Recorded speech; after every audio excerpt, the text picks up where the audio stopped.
Abra sua Bíblia, por gentileza, em Romanos, no capítulo de número 12, no verso 2. Romanos 12, 2.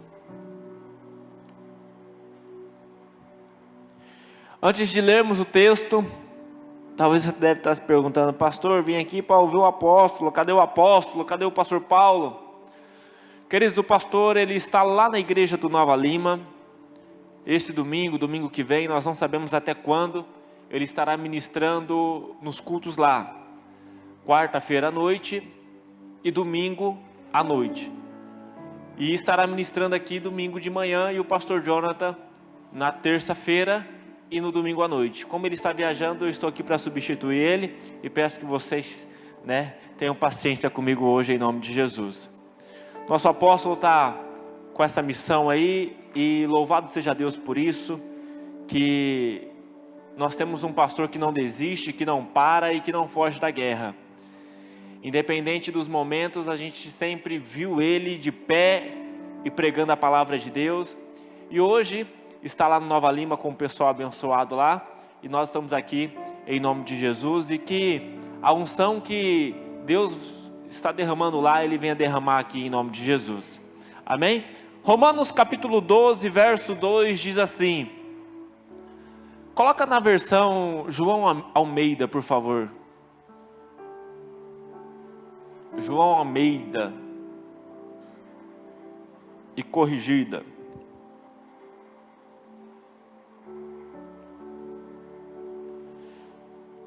A gente está vivendo, queridos, um tempo muito difícil, muito complicado, e nós não podemos parar, nós não podemos desistir, nós não podemos deixar a nossa fé. Quando o escritor de Hebreus, ele vai orientar a igreja, ele fala: não deixem a vossa congregação como é costume de muitos.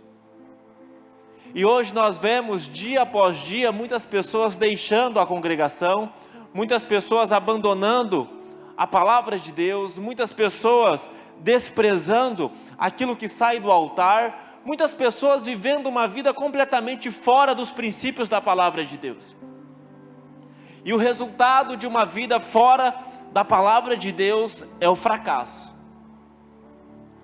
Toda pessoa que ela se apoia na sua razão, se apoia no seu braço, se apoia na sua capacidade e despreza a voz de Deus, despreza a palavra de Deus, essa pessoa, ela vai fracassar. Porque Jesus disse: sem mim nada podeis. E em muitas das vezes, muitas pessoas elas se esquecem que a nossa força vem de Deus, que a nossa capacidade vem de Deus, e estamos aqui por Deus. O apóstolo Paulo vai dizer que é tudo dele, por ele, para ele são todas as coisas. Então, se é tudo dele, por ele, para ele, então eu e você somos dele, e estamos aqui por causa dele. Vamos embora hoje desse culto por causa dele, porque é ele quem nos sustenta. Isaías 41:10 vai dizer: não temas porque eu sou contigo, não te assombres porque eu sou o teu Deus, eu te ajudo e eu te sustento com a destra da minha justiça. Então olhe para esse irmão que está do seu lado e fala assim para ele assim: a nossa força vem de Deus. E a Bíblia vai dizer em Romanos capítulo 12 verso 2: e não sede conformados com este mundo, mas sede transformados pela renovação do vosso entendimento, para que experimenteis qual seja a boa, agradável e perfeita vontade. Quem aqui deseja viver a boa, agradável e perfeita vontade de Deus? Você, além de desejar, pode. Nós precisamos entender que através da palavra de Deus, nós precisamos sofrer uma metanoia. O que é metanoia? É uma mudança de pensamento. O que acontece hoje é que muitas pessoas, elas se acomodaram, elas pararam, elas não têm mais perspectiva. Isso eu falo no ministério, no casamento, na família, no trabalho. Hoje, nós vemos as pessoas vivendo no automático, fazendo as coisas de forma automática. E nós precisamos pegar a palavra de Deus dia após dia e transformar o nosso modo de pensar, transformar o nosso modo de agir, transformar o nosso modo de fazer as coisas aqui nessa terra. Porque somente assim nós vamos experimentar a vontade boa, perfeita e agradável de Deus. Imagina o seguinte: Deus dá uma promessa para Moisés. Moisés envia 12 espias à terra de Canaã para que ela seja espiada. Eles voltam carregando cachos de uvas em 2. Você já viu aqueles cachos de uva no mercado, aqueles grandão, bonito? Você olha assim e fala, nossa, olha o tamanho desse cacho de uva. Agora você imagina 2 homens carregando um cacho de uva. Se aquilo que está no mercado já nos admira, tira de nós a admiração, a gente pega e fala, olha que bonito, grande. Imagina naquela época, 2 homens, guerreiros, fortes, espias, carregando um cacho de uva. Só que quando eles chegam para dar notícia ao povo de Israel, eles falam, olha, a terra que Deus prometeu é boa, ela mana leite, mana mel, é exatamente como Deus disse. Só tem um problema: nós não temos poder, capacidade para entrar na terra, porque quem habita na terra são os gigantes. Só que dentro desses 12 haviam 2, que através da palavra de Deus tinha a sua mente renovada, e eles vão dizer para o povo, calem-se, porque se Deus disse que nós vamos entrar, não importa quem habita nela, nós vamos entrar. O problema nosso hoje é que quando Deus promete algo para nós, nós não visualizamos aquilo como algo conquistado, nós visualizamos somente os obstáculos e paramos e desistimos. E aí muitas das vezes contaminamos até quem está do nosso lado. Eu quero dizer algo para você nessa noite: não importa qual seja o tamanho do problema que você está enfrentando, o que importa é que se você se levantar hoje, Deus pode transformar a sua vida em nome de Jesus. Queridos, a gente vai ver um cenário lá em 1 Samuel, quando Golias ele se levanta para afrontar o povo de Deus. Imagina isso comigo: um homem enorme, gigante, e o exército de Israel, homens comuns, altura normal. E aquele gigante, ele começa a afrontar o povo de Deus. E aí, tem homem aí não para brigar comigo? Aqui a luta vai ser mano a mano. E ele começa a afrontar. E ele começa a chamar o exército para a batalha. Só que o que aconteceu com o exército de Israel? Eles tiveram medo e recuaram. E é o que muitas pessoas estão fazendo hoje. Elas estão tendo medo e elas estão recuando. E aí ele foi lá no primeiro dia e ele falou, o exército de Deus estava lá, e ele, e aí, não vai ter homem não para vir para a peleja comigo? Vocês vão aí ficar escondidos? E voltava. No dia seguinte ele ia lá de novo e falava, e aí, não vai ter homem não, mais um dia? Vamos para a guerra, vamos guerrear. E voltava. E aí foi 10 dias, 20 dias, 30 dias, até que chegou os 40 dias. E ao fim desses 40 dias, Jessé manda Davi levar comida para os seus irmãos. E quando Davi chega, Golias está falando, tem homem em Israel para brigar comigo não? Tem ninguém em Israel para brigar comigo não? Seus bandos de covardes, seus fracos. E Davi ele ouve aquilo e ele fala assim, quem é esse incircunciso filisteu para afrontar o Deus vivo de Israel?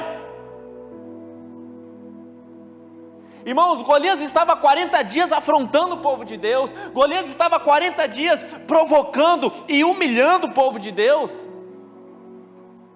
até que um dia Davi se levanta, até que um dia Davi se posiciona contra aquilo.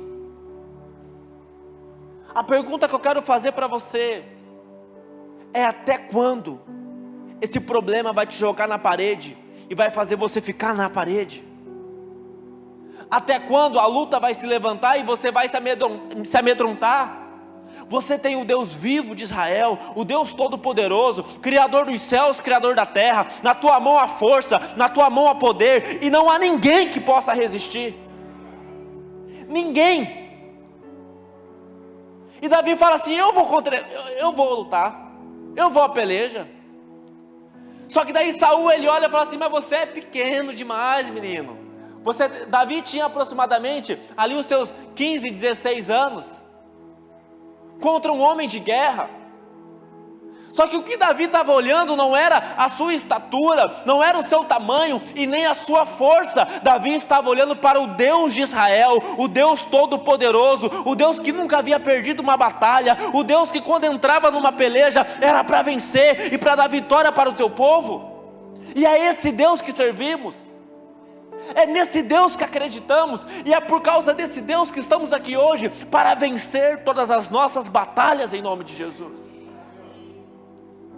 E aí Saul fala para ele assim: não, mas você é pequenininho, você é moço ainda, Golias já é homem de guerra, homem formado. E Davi fala assim: olha, o meu senhor, quando eu estava cuidando das ovelhas do meu pai, apareceu o leão e eu matei ele, apareceu o urso e eu matei ele, e contra esse incircunciso filisteu não vai ser diferente. E aí ele vai para a peleja contra o filisteu. Ele pega suas pedrinhas, a gente já conhece a história, pega o alforje e vai para a peleja. Quando ele está diante de Golias, Golias fala assim: por acaso eu sou um cachorro, sou um cão para você vir para cima de mim com pau e pedra? Davi olhou para ele e falou assim: você vem com espada e lança, mas contra ti eu vou em nome do Senhor dos exércitos. E aqui está a diferença, aqui está a resposta do nosso milagre. Não é o que temos ao nosso favor, não é quem temos ao nosso favor, mas sim o Deus Todo-Poderoso, que guerreia as nossas guerras, que luta as nossas guerras e vence as nossas guerras em nome de Jesus. Não permita que esse inimigo te afronte, não permita que esse inimigo te jogue na parede, não permita que esse inimigo faça com que você enterre os seus sonhos, não permita com que ele faça que você enterre a promessa que Deus colocou no teu coração em nome de Jesus.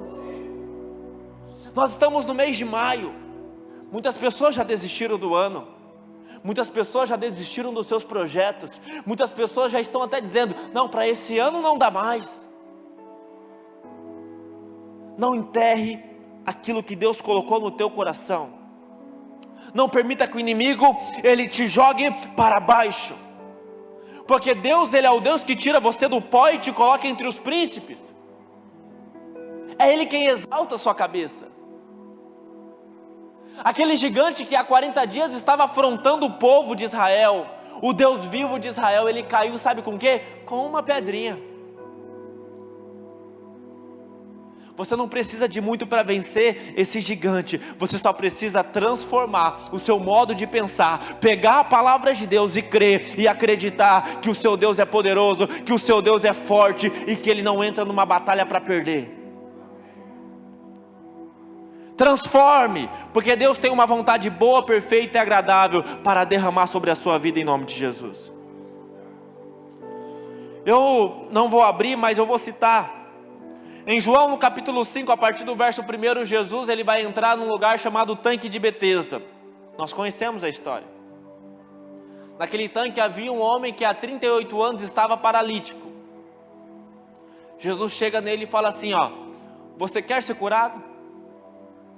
Sabe qual que é a resposta daquele homem? E infelizmente é o que muitas pessoas estão falando, é o que muitas pessoas estão dizendo hoje.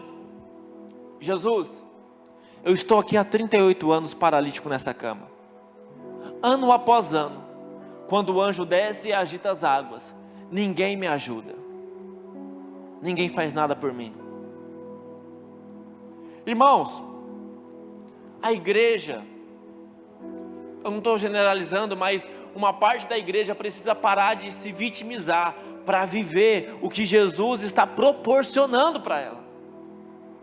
Jesus chega naquele homem e fala assim, ó, você quer ficar curado? E ele fala assim, a culpa de eu estar aqui é das pessoas que não me ajudam. Nós precisamos nos levantar, transformar o nosso modo de viver, o nosso modo de pensar e falar assim, eu quero ser livre, eu quero ser curado, eu quero receber a promessa, eu quero receber o milagre. Ele estava diante da pessoa que podia transformar a vida dele, e ele estava olhando para as pessoas que nunca ajudaram ele. Mas pastor, meu pai nunca me deu suporte, minha mãe nunca me deu suporte, nunca na vida ninguém me deu suporte, e por isso eu estou vivendo o que eu estou vivendo hoje. Mas nessa noite, você está diante de uma pessoa, diante da palavra, que pode transformar a sua vida em nome de Jesus. O que eu preciso fazer, pastor? Eu preciso transformar o meu modo de pensar através da palavra que vem do altar, para que eu possa viver a vontade boa, agradável e perfeita de Deus. Não se amedrontar, não se esconder, ir para cima, vencer em nome de Jesus. Esse homem que por um lado estava se vitimizando, estava dizendo, Deus, mas ó céu, ó terra, ó azar, ninguém me ajuda, ninguém faz nada por mim. Por outro lado, em Marcos, no capítulo 10, tem um homem chamado Bartimeu, que ouvindo falar de Jesus, ele começa a clamar e a dizer, Jesus, filho de Davi, tem misericórdia de mim. E as pessoas paravam e falavam assim, cego, cala-te. Cego, fica quieto. O mestre não está te ouvindo.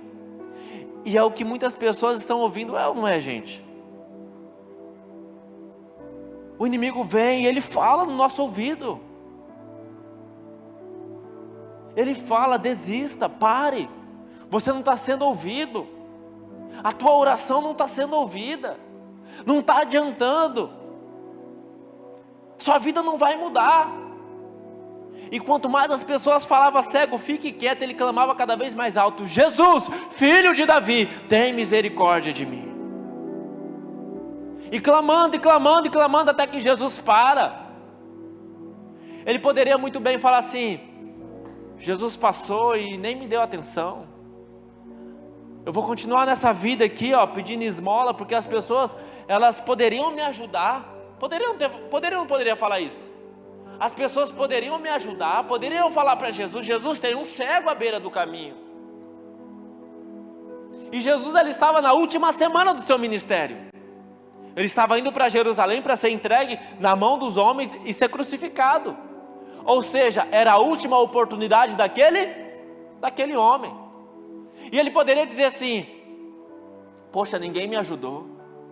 Jesus passou aqui, as pessoas viram aqui na beira do caminho. Poderiam ter falado de mim para Jesus. Jesus que já fez tantos milagres, já fez tantas maravilhas. Ele poderia questionar, ele poderia se vitimizar, mas cada vez que as pessoas falavam, fique quieto, ele clamava cada vez mais alto, até que Jesus para e fala, o que queres que eu te faça?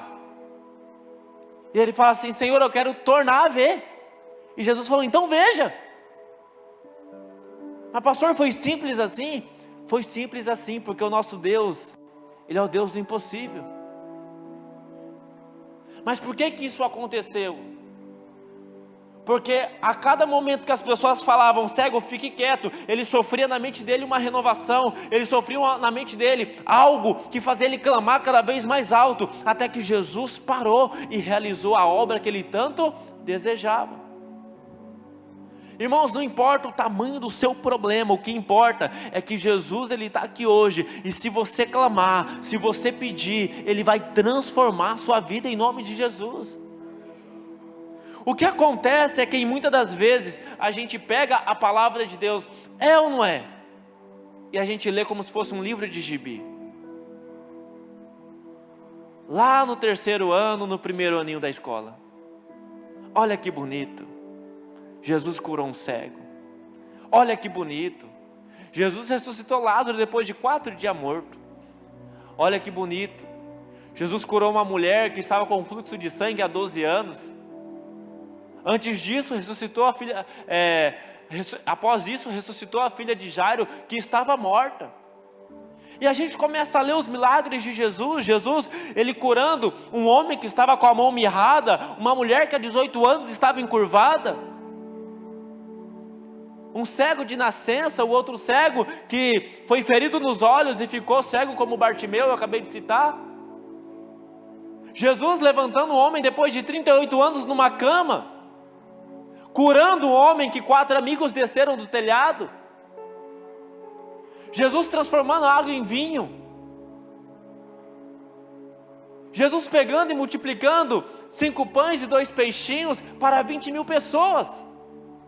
E a gente vê isso e acha bonito. Não, a gente não tem que achar bonito. A gente tem que olhar para isso e falar assim: esse é o meu Jesus, é em quem eu creio, é em quem eu acredito. E se Ele fez, Ele pode fazer, porque é aquele que era, é aquele que é, e é aquele que há de vir. E Ele vai se manifestar na minha vida. Ele curou aquela mulher que estava há 12 anos com fluxo de sangue, Ele vai me curar. Ele ressuscitou Lázaro, Ele vai ressuscitar meu casamento, a minha família. Ele curou aquele homem que não enxergava, Ele vai curar em nome de Jesus a minha casa.